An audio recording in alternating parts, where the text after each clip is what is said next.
Get ready, because we're about to set this video on fire.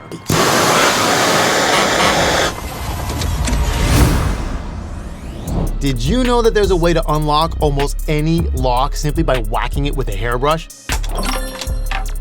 Yeah, that actually works, and I'll show you how. But first, did you know that someone can duplicate your room key or maybe your building access card simply by scanning your pocket with this device?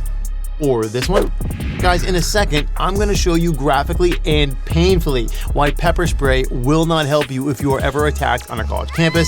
And you should all be very aware by now that something as simple as using the free campus Wi-Fi at your university is kind of like posting your own private information in the middle of the student center for anybody to see who wants it. Promise me you won't do it. And yes, we are gonna be setting some of the most popular campus safety products on fire, but not for the reason that you think. Stay tuned.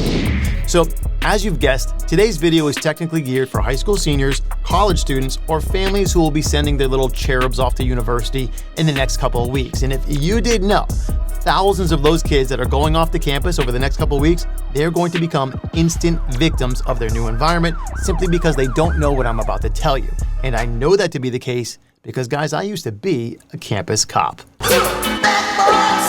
That's right, it may not be the crowning achievement of my life, but long before I was an international YouTube sensation with 500 subscribers, and long before I graduated to the real world of law enforcement, I did in fact wear a badge on a college campus for a few years. And trust me, guys, even if college is not a topic of interest for you, this video needs to be, because what we're about to go over absolutely applies to you and your life. And so what I'd like you to do is sit back, relax, and let me make this the most interesting 15 minutes of your day. Does that sound like a deal you can make? Fantastic. Let me find that intro button and we'll be on our way. Here it is. Let's go.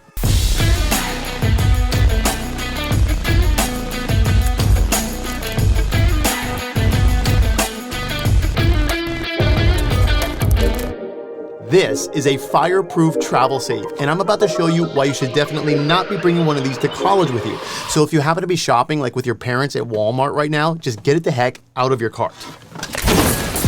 Many people think that colleges are generally safe places where kids can go to peacefully acquire knowledge and enrich themselves by immersing in the deep and vibrant culture of young adulthood. We're going streaking through the quad and into the gymnasium. Come on. I'm here to tell you that if you still believe that, you are out of your mind.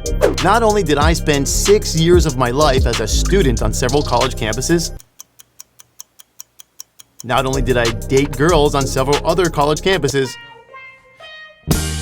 but I was actually trained as a campus police officer, and I did spend several years actually patrolling multiple college campuses. And contrary to what many people think campus cops do, You ever heard of jaywalking? Yes, I have. I actually conducted undercover investigations, infiltrated a drug distribution ring, and investigated everything from theft to rape to weapons charges and aggravated assault. And all of that was in about 2 years on a very nice campus. Now, as you know, I very quickly moved on from being a campus cop, but before I did, I learned some things that every student and every parent absolutely needs to know if they or their loved ones are going off to school away from home. These are the things that university presidents generally don't want to admit, and the things that university marketing departments all struggle to omit from their advertising literature. But if you or someone you love is about to go off to college, I think that you have a right to know this stuff.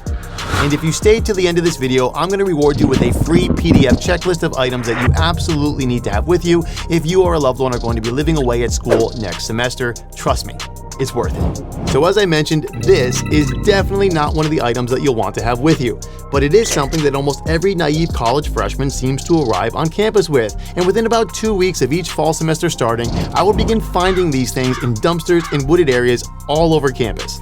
Box or portable fire safe kind of comes in a bunch of different styles, but they are all equally useless. Some families believe that their kids can use these things to store valuables or important documents while they're away from home. And first off, guys, since it's a fire safe, I think it's pretty important that we set it on fire.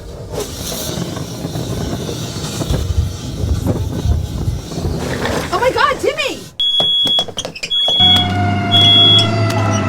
Okay, as it turns out, that was a terrible idea, but I can definitely say that the safe is fireproof. Unfortunately, my floors are not. Who knew?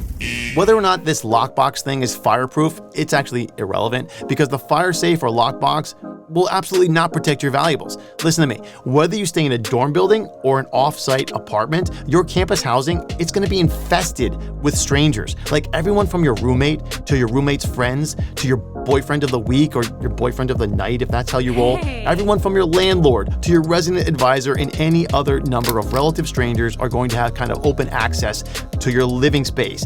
That's a big deal, and it's kind of a shock for students to experience that for the first time, but that's how it is. And the moment that any one of them decides that they need extra cash, they're going to peek under your bed and in your closet hoping to find your little treasure chest of valuables. There is nowhere for you to hide that lockbox that they aren't going to look instantly. They're then going to grab your little safe by the convenient built-in handle that you provided for them, and they're going to walk out in under 30 seconds. It happens every day. To break into one of these things, you literally just need to drop it from about chest height at a slight angle, and gravity is going to do all of the work for you. Or you can exert absolutely minimal pressure with a flathead screwdriver in the right spot, and you're in.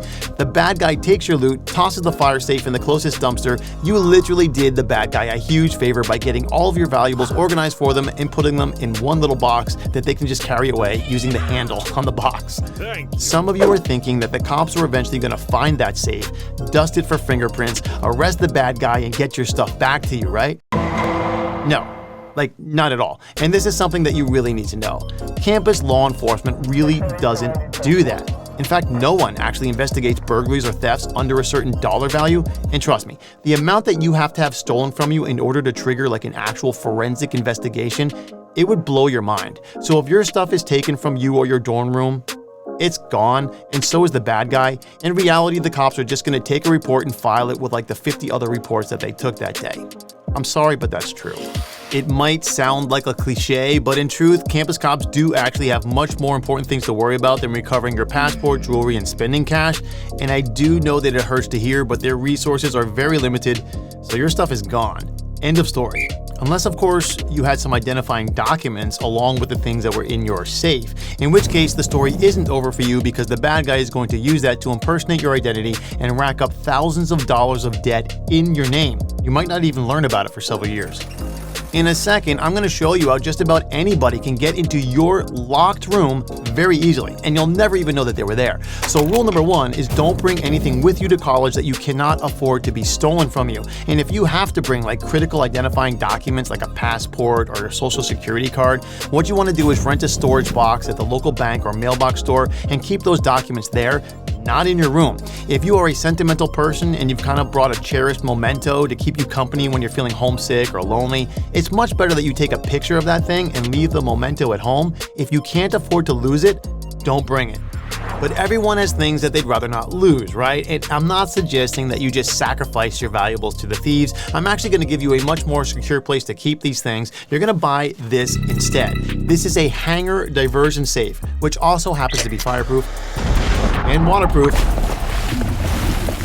I've tested it, and it also has a lock on it that's about as secure as the fire safe, which is not very secure, but the bad guy's never going to find this safe because he won't even know to look for it. The lock really doesn't matter in that case. You're going to put your stuff inside this, then you're going to put like an old dirty dad shirt over the hanger, and this whole thing now goes in your closet, out of sight, hidden amongst your other clothes. The bad guy's never even going to know it's there, he'll never find it, and it costs like $15 on Amazon.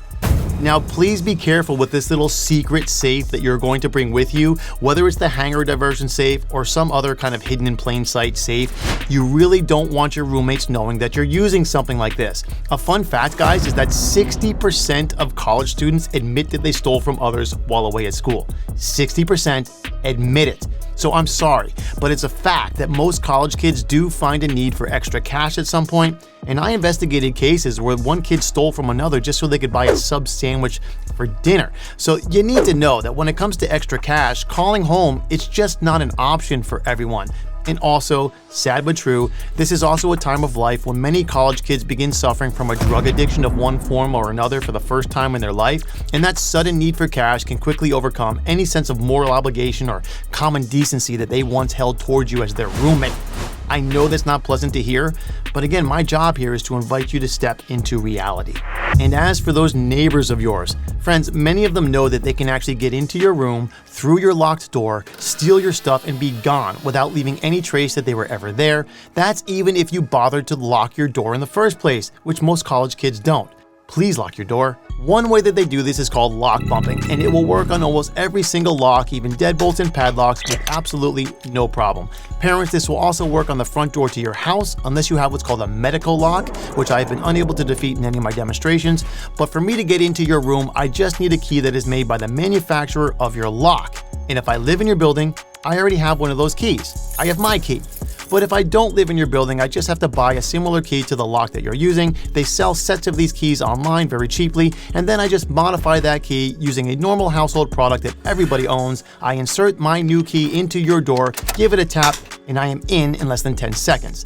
Nothing is broken, and I can even relock that door on my way out just as easily as I unlocked it to get into your room. This and similar techniques are very active on every college campus, and if you think that I just showed you something on YouTube that puts you in danger, don't worry, because nobody watches my videos. What sucks is that it's really hard to catch the people doing this, even when those people know that there are cameras present, because it's just too easy to shield your face today. But I remind you that if you do have a diversion safe in your room, they probably won't spend enough time in your room to actually find your stuff. They kind of want to be in and out as quick as possible, so the stuff in your diversion safe is probably going to be fine. But that might not make you feel better if you're now worried about people using this technique when you are actually home, which can happen, like when you're asleep with the lights off, not expecting anything.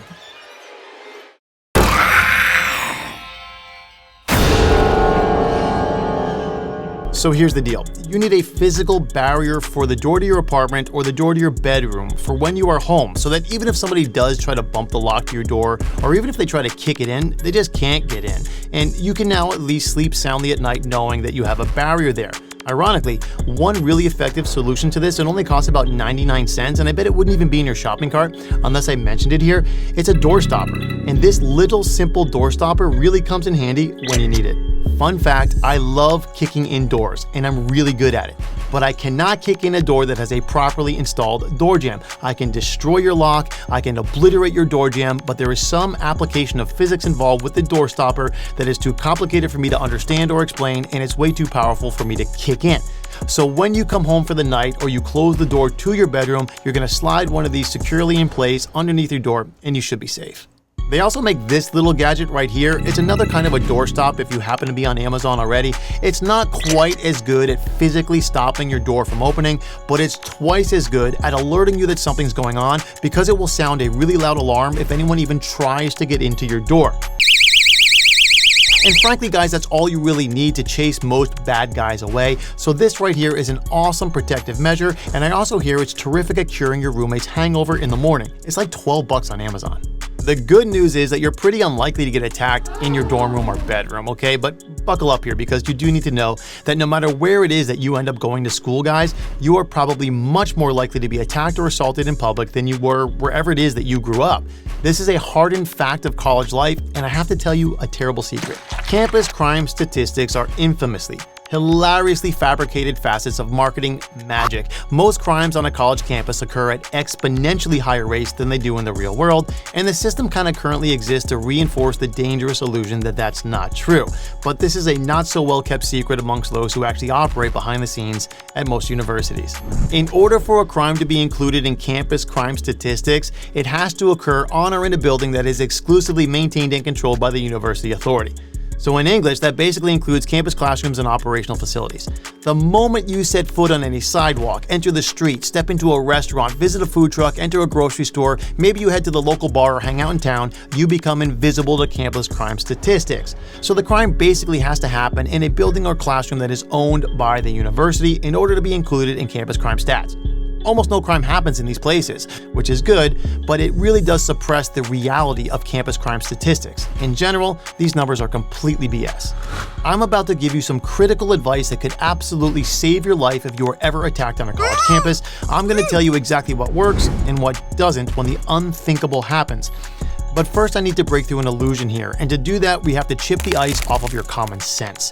I know that this is something which both you and your university public relations team would probably prefer that I don't do, so here we go. If you don't know, the general crime rate for human beings between the ages of 18 and 21, the typical college student, is higher than almost any other age group measured, like a lot higher. It's also no secret that these years represent a very critical stage for the manifestation of mental illness, particularly among males, and some of these undiagnosed and untreated disorders, they do present a very real danger for others, and that's something that I actually ran into repeatedly.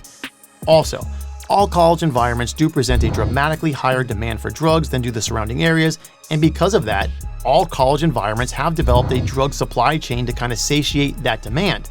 That supply chain comes with all the very risky things that you would assume to be associated with a high-intensity drug trafficking area. So that stuff is all true. Don't hate the messenger. So we do have several synergistic circumstances here that we would predict to result in a relatively diverse nature of crime and a relatively high rate of offending. Friends, that's exactly what we tend to get on college campuses. Unlike most municipalities, like places where we all grow up, college campuses can afford to spend extraordinary resources kind of painting over the signs and signals of the higher risk environment that exists there, and this can be kind of misleading for people, especially if you're young or new to the area. It's also really well recognized that college kids just don't report crime. So whether they're the victim of a theft, an assault, or even a sexual assault, most college kids just don't tend to report the bad things that happen to them. And because of that, I think when most people learn of terrible things happening to college students or happening on a college campus, it seems to me that they react in shock or surprise. But there is absolutely nothing shocking or surprising about it. Like, criminologically, college is a really risky place. Even if you are just some dude hanging out with your boys on a Friday or Saturday night, you are much more likely to get your teeth knocked out if you're hanging out in a college town than if you're hanging out in the town that you grew up in. I mean, that's just a fact. And if you don't acknowledge that, you're much more likely to lose your life or lose your teeth. So whether you're a guy or a girl, the implication is obvious here. You have to protect yourself. I very highly recommend that you have one of these things with you. It's called a body alarm. It's non-lethal, so you can't be sued for using it against someone, like maybe pepper spray or a stun gun, and also it can't be used against you, like maybe pepper spray or a stun gun usually is. In fact, guys, when I teach self-defense classes, I'll hand my intended victim a can of pepper spray, and I will very clearly demonstrate from as far as 21 feet away that even if they know I'm coming at them, they know that I'm going to attack them, and they have the pepper spray in their pocket or on their keychain, there is absolutely zero chance that they will have time to get it out and use it against me. You may as well just take this out and hand it to me so that I can use it against you, which is exactly what tends to happen when people try to defend themselves with pepper spray. So when someone actually attacks you, they're going to knock you out or put you in a chokehold before you even know what's going on. I'm sorry, I know that's really scary to think about, but that's where a body alarm comes in. Guys, you can set these things to trigger automatically, and the bad guy can't shut them off. Like, even if you go unconscious, the noise is going to draw a lot of eyes to you, and the bad guy just can't risk hanging out long enough to do what it is that he wants to do. It's the best way to protect yourself, and it costs like $12 on Amazon. This little guy can attach to your waist or your book bag or maybe your purse strap, and one little tap is going to set it off. It's tiny, but trust me, when this thing goes off in a stairwell or a parking garage, it is straight up deafening. This happens to be much better in my opinion. You put the wristband around your wrist and then you carry it, and it kind of acts as a dead man switch. No. A dead man switch means that it's going to go off instantly and automatically if somebody attacks you. Like, you don't have to do anything except get scared. When you get scared, you drop it and it goes off. The bad guy can't surprise you or outsmart you. This thing is going to go off. If all you do is get scared, you can't be unconscious. Doesn't matter. If you didn't know, most assault victims, they don't even try to defend themselves until it's too late because they don't think like bad guys. Like, good people are afraid to hurt somebody, even if it's by accident, even if it's in defense of themselves. So you are way more likely to use this because it isn't going to hurt anybody. But damn, is it loud. And fellas, let me promise you something. When you really want to impress the ladies, nothing pulls like a body alarm. Okay, that's technically not true, but it's still the best I've got. And another cool thing about this particular body alarm is that it comes with a perimeter alarm. So you can take the wristband off and then you plug this little contact switch into it, and then you stick these little prongs into the door jamb or maybe the windowsill of the room that you're trying to protect if you're inside. And if anybody opens that door, the alarm is going to sound. Now, I happen to know that I can defend myself just fine, but I actually do carry one of these things with me when I'm traveling, and I actually do use the perimeter alarm. So be cool, like me. Now, I mentioned at the beginning of this video that it's relatively easy for somebody to clone your campus ID or even your room key if that key, card, or token uses a wireless signal to give you access. And there are a number of really cheap and easy to use devices that can capture those signals off of your wireless keys or cards and then emulate them to impersonate you and access your stuff. They can also steal your credit card info this way, and sooner or later you absolutely will pass by somebody or be sitting next to somebody who's using one of those devices. Here's how you protect yourself. I want you to purchase one of these RFID NFC blocking cards, and then you're going to put this inside your wallet or wherever you store any credit card or ID that you can usually use to just kind of like tap on something to gain access. And this card is going to wirelessly scramble the signal of those cards and prevent anyone from stealing the information off of them. If you have a token or an ID of this kind, okay, you're just going to put this card in the pocket that you're keeping that token or maybe in your purse. Problem solved. It works really well. These cards cost like $10 for 6 cards, and you really only need one of them. Now, for your college ID, I've got something that's way cooler. If your ID has any form of wireless access to anything on there, or if you can, I don't know, buy lunch with it or anything like that, you're definitely going to want to buy one of these ID holders. This really cool thing allows you to see the ID if it's in there, so you can absolutely show your ID to get past any checkpoint or to get into your building. But at the same time, this device blocks RFID and NFC signals, so no one can scan your stuff. If you've like got your ID hanging off of your keychain on a lanyard, they can't just bump into you and take your information. Now, you are going to have to take your ID out of this thing in order to tap it and pay or get access to something, but you are so much safer using one of these things. It's like $15 and it's on your shopping list. It's in the notes below this video. Please make sure that you grab one of these.